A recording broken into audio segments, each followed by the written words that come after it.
শ্রেণী চতুর্থ, প্রশ্ন বিচিত্রা, বিষয় পরিবেশ পরিচয়, ২ নম্বর স্কুল, কৃষ্ণনগর কলেজিয়েট স্কুল।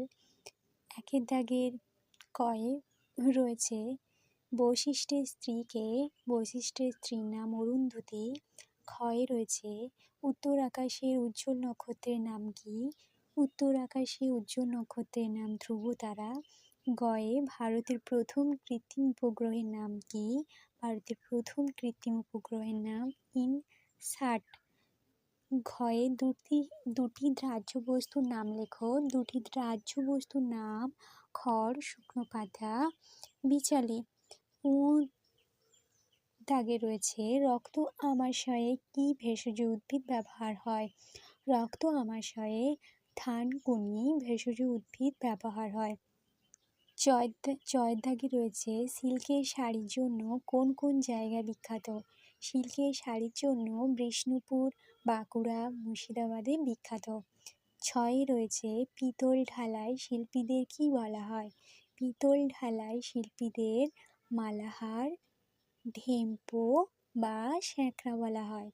বর্গের দাগে রয়েছে ছৌ নাচ কোন জেলায় দেখা যায়? ছৌ নাচ পুরুলিয়া জেলায় দেখা যায়। ২ দাগের কয়ে রয়েছে তোমার বয়স কত? তুমি কতবার সূর্যকে প্রদক্ষিণ করেছ? আমার বয়স ৯, আমি ৯ বার সূর্যকে প্রদক্ষিণ করেছি। ক্ষয়ের দাগে রয়েছে সপ্তর্ষি মণ্ডলের নক্ষত্রগুলির নাম লেখো। ক্রতু, পুলহ, পুলস্ত্য, অত্রি, অঙ্গিরা, বশিষ্ঠ ও মরীচি। গয়ে রয়েছে কোন কোন জায়গায় তাঁতের শাড়ি বিখ্যাত? শান্তিপুর, নবদ্বীপ, ফুলিয়া তাঁতের শাড়ি বিখ্যাত। ঘয়ে রয়েছে শাড়ি গান কি? নৌকো চালানো, ছাদ পেটা, মাছ ধরা সব কাজের সাথে গান আছে, এইসব গানকেই শাড়ি গান বলা হয়। দাগে রয়েছে কোন কোন জেলায় গালা শিল্পের বিখ্যাত? ঝালদা ও সোনামুখী জেলায় গালা শিল্পে বিখ্যাত। ছৌ নাচ ৫ দাগের কয়ে রয়েছে ছৌ নাচের মুখোশ কি কি জিনিস দিয়ে তৈরি হয়? ছৌ নাচের মুখোশ আঠালো মাটি, কাগজের মণ্ড, পাতলা কাপড়, চকচকে করার জন্য গর্জন তেল, আঠা, ধুনো পাট, নকল চুল, পাখির পালক, রাংতা, পুঁতি, সালমা, চুমকি ও রং প্রভৃতি জিনিস ছৌ নাচের মুখোশ তৈরি করতে লাগে।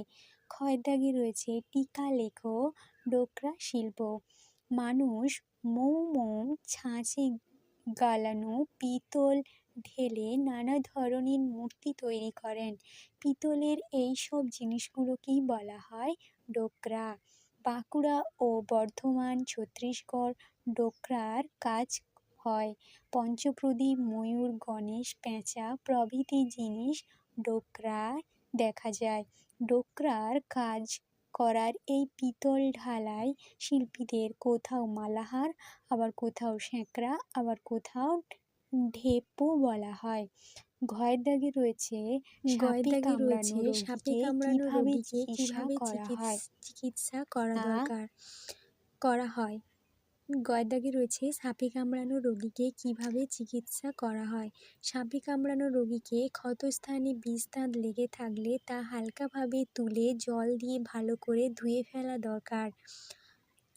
হাতের বাহুতে বা পায়ের উরু অংশে দড়ি হালকা করে বাঁধতে হবে। তবে খেয়াল রাখতে হবে প্রতি ১-১.৫ ঘন্টা পরে বাঁধন খুলে আবার যেন হালকাভাবে বাঁধা হয়। সময় নষ্ট না করে দ্রুত হাসপাতালে নিয়ে যাওয়া, রোগী যাতে ভয় না পায় সে বিষয়ে সাহস দেওয়া, শ্বাসকষ্ট হলে মুখে মুখ লাগিয়ে শ্বাস দেওয়া।